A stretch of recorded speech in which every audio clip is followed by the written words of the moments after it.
বাংলাদেশের বিশিষ্ট আইনজীবী নিঝুম মজুমদার আমাদের সঙ্গে রয়েছেন। দাদা, তাহলে এই প্রশ্নটা উঠে আসে, কারণ আমরা মোহাম্মদ ইউনূসের তার যে ব্যক্তিগত জীবন, তার যে টাকার প্রতি কতটা লোভ, সেটা নিয়ে আলোচনা করেছি। লোভ, কোট আনকোট লোভ, এই শব্দটাই বলা বোধহয় এখানে সমীচীন, কারণ যেভাবে তিনি টাকা নিয়েছেন এবং নিজের কোম্পানিতে টাকা বিলিয়েছেন, তাহলে কি তিনি টাকা নিচ্ছেন এই সেনা বিমান নৌঘাঁটি বানাতে?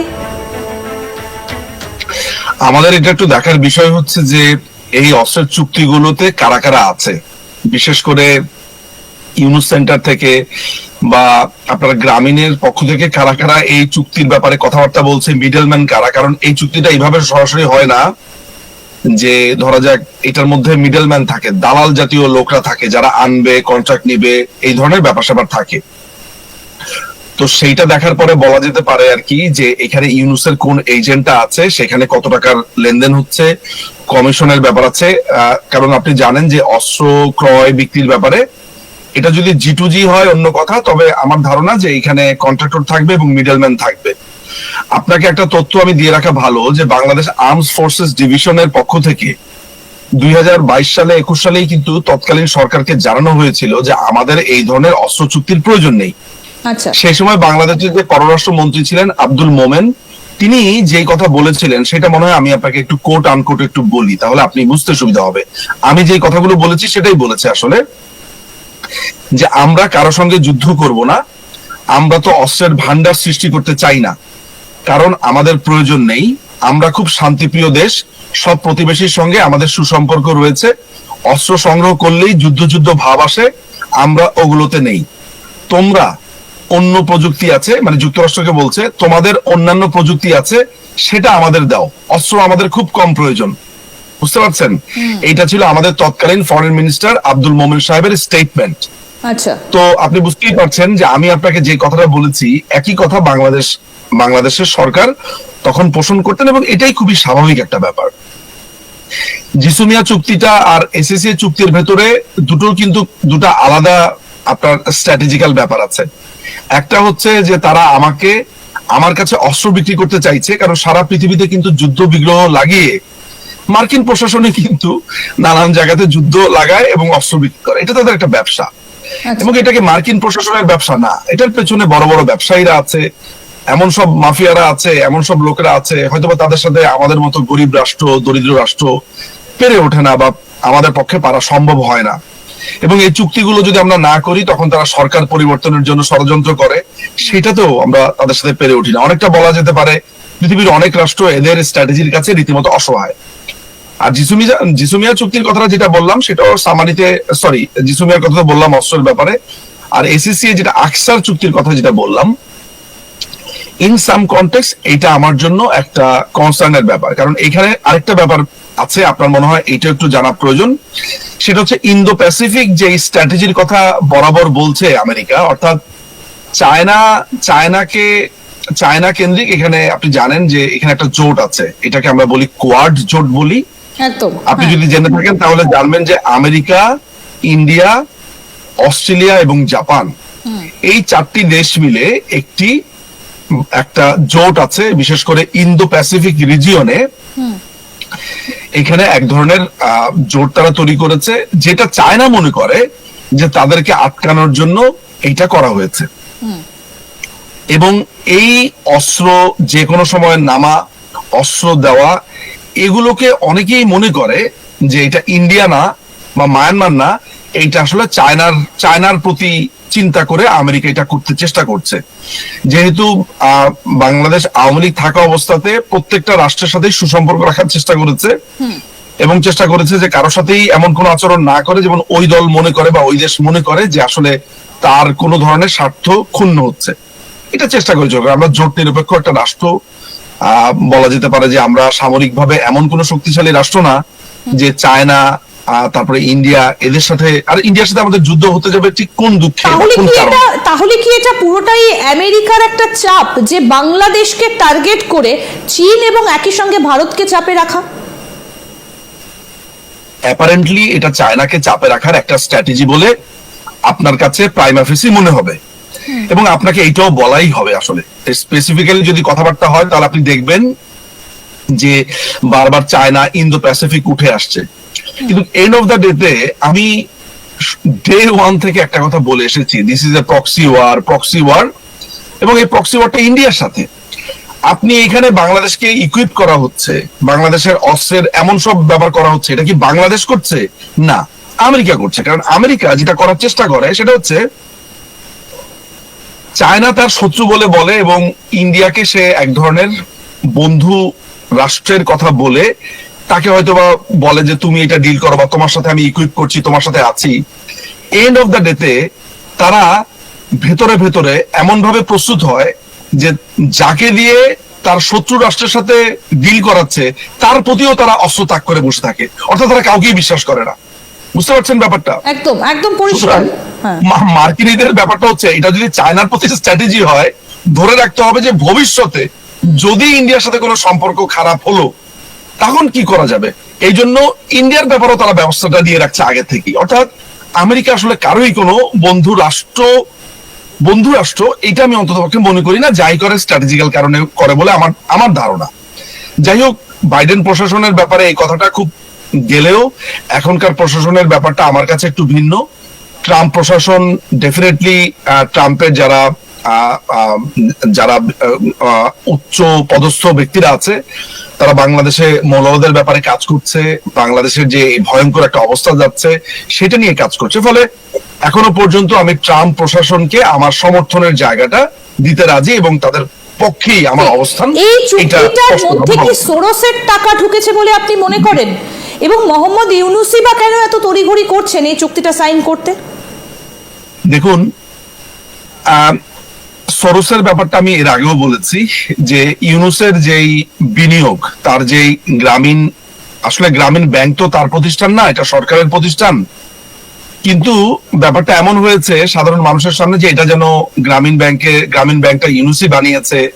এই যে গ্রামীণ কল্যাণ, গ্রামীণ ব্যাংক, এই জায়গাতে একটু আপনাকে তথ্যটা দিয়ে রাখা ভালো যে গ্রামীণ ব্যাংকে টেলিনোর নামে একটা প্রতিষ্ঠানের যে বিনিয়োগ আছে এইটা কিন্তু ব্যাকড বাই জর্জ সরোস। জর্জ সরোসের একটা ফাউন্ডেশন আছে, এটা হচ্ছে ওপেন ফাউন্ডেশন বলা হয়, যেটা এর আগেও আমরা আলোচনা করেছি। এই ওপেন ফাউন্ডেশন নানানভাবে আপনার ইন্ডিয়াকে উত্তপ্ত করেছে। এবং এমনকি ইন্টারেস্টিং ব্যাপার হচ্ছে, ইন্ডিয়ার গণতন্ত্র বা ডেমোক্রেসি পৃথিবীর অন্যতম আপনার দর্শনীয় বা দেখার মতো শক্তিশালী গণতন্ত্র হওয়ার পরেও এই ইন্ডিয়াতে বিভিন্ন রাজনৈতিক দলকে অর্থ সাহায্য করে বর্তমান যে বিজেপি সরকার আছে, আমি সেই সবে যাচ্ছি না কাদেরকে সাহায্য করেছে কি করেছে, সোজা কথা হচ্ছে যে বিজেপির সাথে সরাসরি সরোসের এক ধরনের সাপে নেউলে সম্পর্ক আছে বলে অন্ততপক্ষে কাগজপত্র এভিডেন্স গুলো তাই বলছে।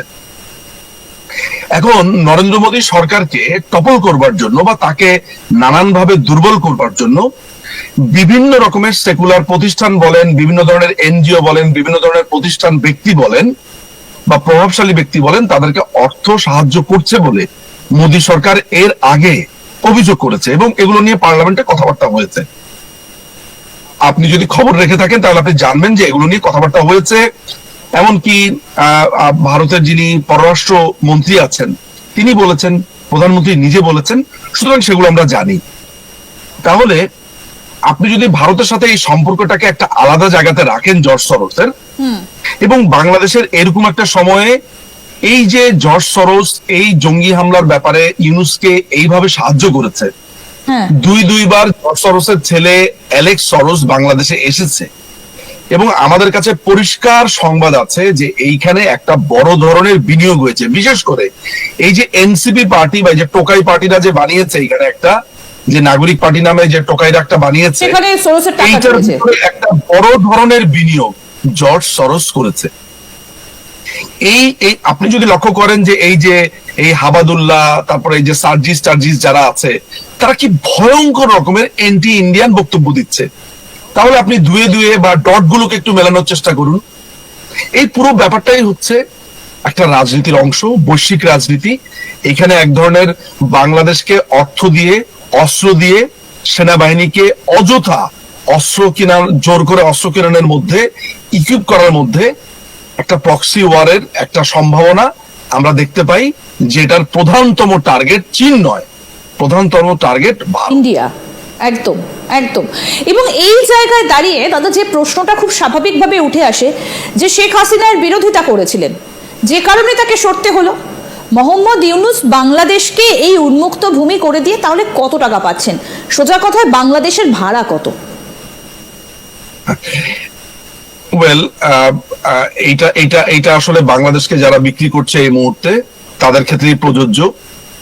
এইটা বলে রাখা ভালো যে বাংলাদেশ আওয়ামী লীগ যতদিন পর্যন্ত এই রাষ্ট্র চালিয়েছে ততদিন পর্যন্ত দেশমাতৃকার জন্য, দেশের জন্য তারা কাজ করেছে, এবং এখনো পর্যন্ত আমরা দেশের জন্য কাজ করে যাচ্ছি, দেশের ভালোর জন্য। এবং এই পাকিস্তানি বা এই পূর্ব পাকিস্তানি সরকারকে এখান থেকে বা অবৈধ সরকারকে সরানোর জন্য আমরা আমাদের সমস্ত কাজ করে যাচ্ছি। এখন সে কত টাকা নিয়েছে, টাকার পরিমাণ কত, সেটা আমি জানি না, সুতরাং সেটা আমি বলতেও পারছি না। তবে আমি সম্ভাবনা বা বিভিন্ন দিক আমি আলোচনা করেছি, এবং এটা আমার জন্য অনেক কষ্টেরও যে আজকে টিভি প্রোগ্রামে বসে, আপনার জন্য খুব কষ্টের যে আপনার দেশের হয়ে দেশের এরকম একটা ঘটনা ঘটছে। কিন্তু এই যে যার কথা আপনি বললেন, হ্যাঁ, এই যে মার্কিন সেনেটর যার কথা আপনি বললেন, গ্যারি পিটার্স, যিনি বাইডেনের একেবারে ফলোয়ার বলা যেতে পারে, বাইডেনকে তিনি মানেন এবং ডেমোক্রেট কংগ্রেসম্যান, জি একদম, এবং তার একটা মিলিটারি ব্যাকগ্রাউন্ড রয়েছে। আমরা যেটা দেখেছি যে তার নেভিতে কাজ করার একটা ইতিহাস রয়েছে, এবং এখনো সে সিকিউরিটির সঙ্গে যুক্ত রয়েছে, মানে নিরাপত্তার জনিত কাজকর্মের সঙ্গে সে যুক্ত রয়েছে।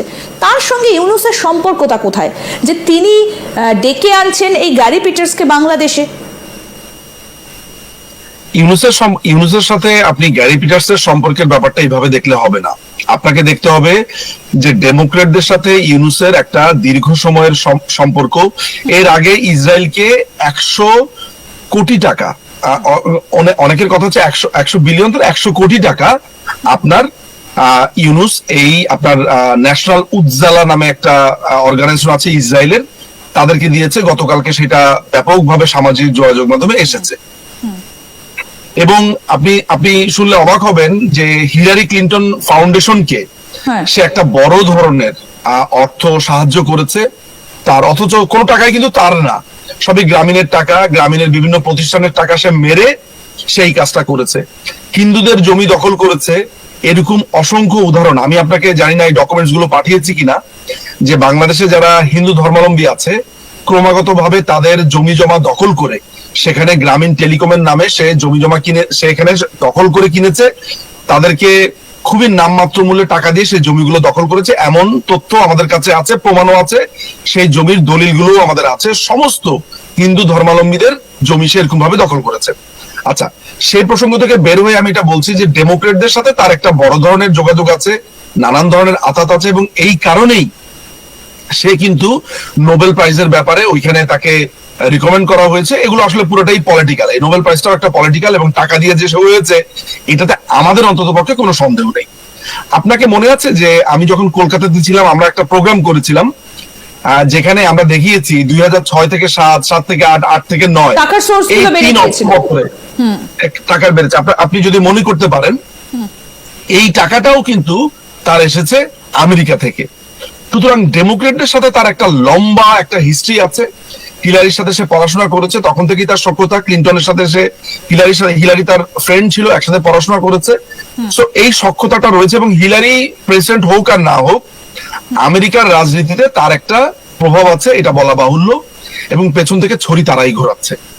আপনি তা না হলে এই ট্রাম্প প্রশাসনের মধ্যে কোত্থেকে এলো এই গ্যারি পিটার্স, এই ডেমোক্রেট? কিন্তু আমার কাছে সেটা গেল আমেরিকার সঙ্গে সম্পর্ক। এদিকে 26 তারিখ যাচ্ছেন চীন সফরে, একদিকে আমেরিকা আসছে, অন্যদিকে চীন সফরে যাচ্ছেন, আইএসআই এর অফিসাররা আসছেন, এবং তারা একটা রেডার বানাতে চাইছেন রংপুরে। আইএসআই এর চিফ তিনি আসছেন। তাহলে বাংলাদেশটা আসলে কার, আমেরিকার, চীনের না পাকিস্তানের?